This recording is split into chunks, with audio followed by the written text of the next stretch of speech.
Welcome to Fraser Mac Gaming. I'm Fraser Mac and welcome to 2019. This is the latest video in my Fraser Mac Gaming news series where I go through the latest news for the Switch, cover the games coming to everyone's favourite hybrid system, and I have the occasional rant when someone really pisses me off. 2018 was a fantastic year for the Switch. It was full of awesome new indie games and a few big hitters from Nintendo. But what should you be looking forward to as we start off 2019? What are the latest releases I'm most excited about in January? Find out after this.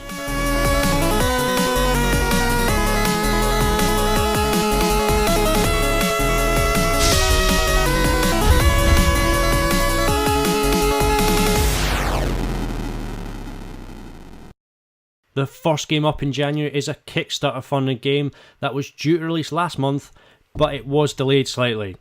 Battle Princess Madeline is an old-school, arcade-style 16-bit action platformer which just takes inspiration from all sorts of cool games like Ghouls and Ghosts and Wonder Boy 3, which for me is just a great place to start. You play as a young knight in training, Madeline, who must, along with her pet dog Fritzy, he's dead, you must fight your way to free her parents from an evil wizard. Don't worry, your dog comes back from the dead. You can use multiple weapons to fight against unique enemies on each of the 10 multi-stage levels. There are side missions where you can help locals, and a real variety in gameplay styles with puzzles, platforming and intense boss battles. The gameplay is wrapped around a wonderful story told by her grandfather, very much in the style of Princess Bride, which, is just cool as well. So I just love the 80s. That's another story though. The game was funded on Kickstarter way back in March 2017 and it looks and sounds amazing. I can't wait to get my hands on it. It releases January 7th for £13.49 in the UK and $20 in the US. Indie World 2 just took place, introducing a lot of previously released indie games to the Japanese market, but it also had some exclusive release date information.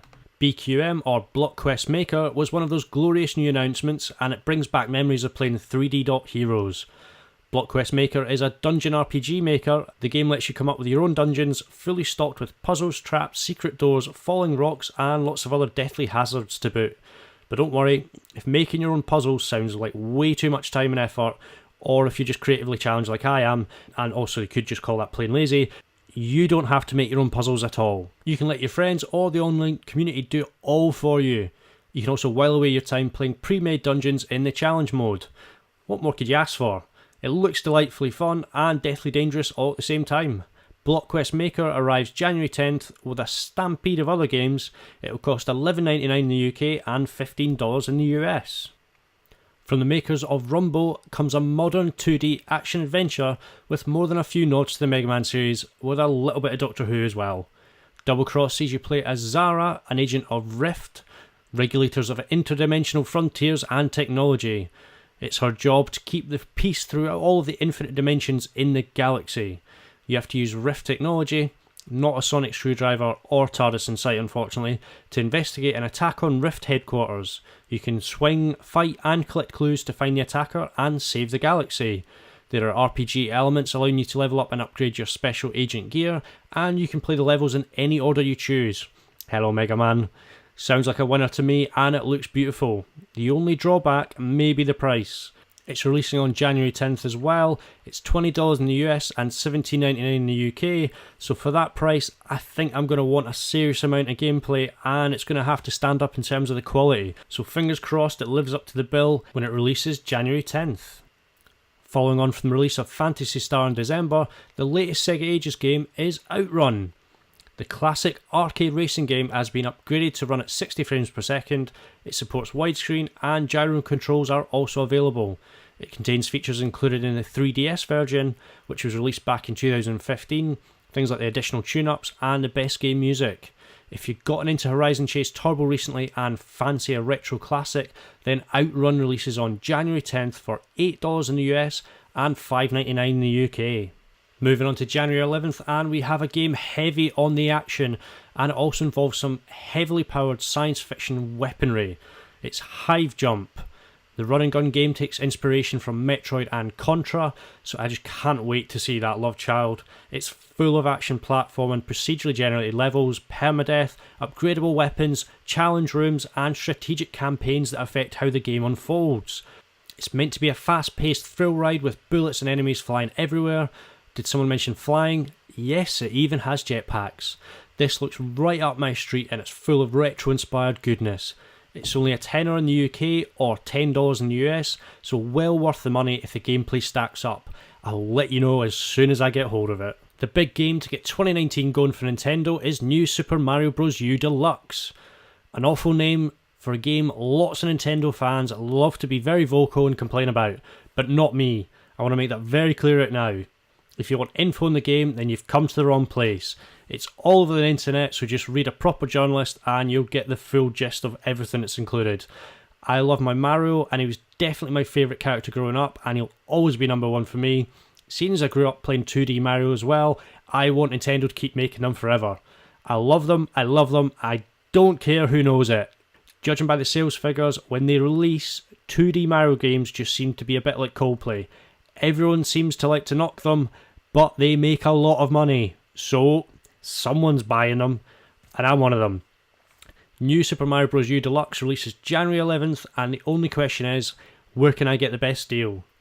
Something completely different that's also arriving January 11th is another game I love, and that's another shooty bang bang game. Yes, also known as a shoot 'em up, but not that horrible name that won't be said. Yep, stellar interface blasts onto Switch, and according to Nintendo.com, it will allow you to explore a randomly generated galaxy to find merchants, unlock spacecrafts, collect cartridges, and checkmark your kills of the various galactic overlords. Sounds fantastic. I do love a good shoot 'em up, and there are more and more of them coming all the time on the Switch, and it's just like a massive revival, so I'm very happy. Stellar interface has roguelike elements with randomly generated universes, tons of perks, consumables, and missions to explore. It looks like it combines all the best elements of a side-scrolling bullet-hell shoot-em-up with awesome upgrades and exploration. And all this for $12.99 in the UK and $12.99 in the US. Sounds like a bargain. Do you like toilet jokes? Do you like hack and slash action? Finally, do you like creative character names like Badman and Bad Girl? Then the return of Travis Touchdown, the Otaku Assassin, might just be for you. Travis Strikes Again No More Heroes comes to Switch soon. It sees Suda51's cult series return for the first time since 2010 and the Nintendo Wii era. Travis and Badman have been sucked into the Death Drive Mark II, and you have to compete over multiple video game style levels. There have been collaborations with several indie devs while making the game, and Travis can be seen sporting a number of t-shirts showing off popular indie titles. That's just very cool.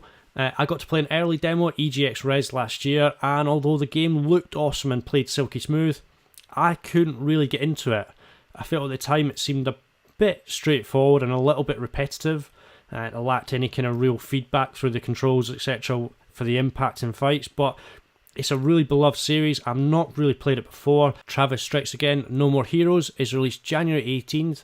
It's due to be £25 on the eShop, or for around £30 you can get a physical copy that will also include a season pass for DLC. Here's hoping it lives up to the hype. We're on to the penultimate game now, and up next is something completely different in almost every possible way from Travis Strikes Again. Nero, or Nothing Ever Remains Obscure from Sedesco, is an immersive, story-driven game with stunning 3D visuals. It involves a journey through a beautiful and atmospheric world from the point of view of a young boy. You share this journey with a dark companion and unearth the story of his family.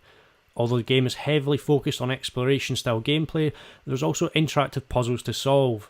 The preview of the game hints at a sad story about life and death, which drags you along on an emotional journey in anticipation of its climax. It looks fantastic, and if you enjoy exploration and visually stunning games such as Journey and Gris, then this may be perfect for you.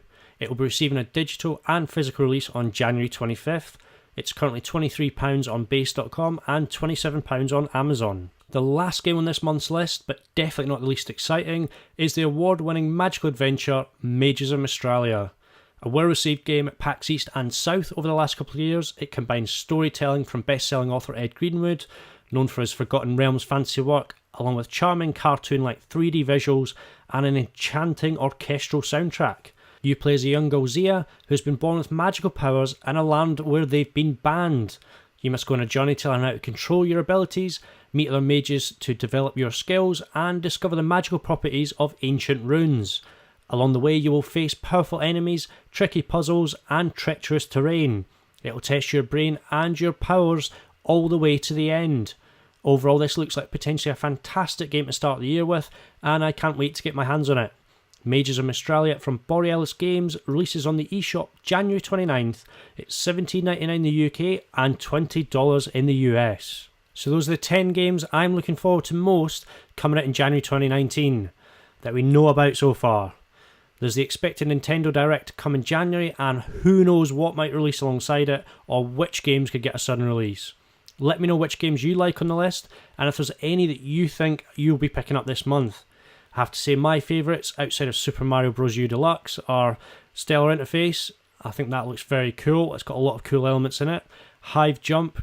I just love run and gun games. And Mages of Mistralia. I think that just looks really interesting and I love the art style. If this is your first time on the channel, then please hit that subscribe button. Click on that thumbs up icon to give me a like. And tell all your friends about the channel. There'll be links to other videos going up right now. 2019 is a big year and I want to hit 250 subscribers.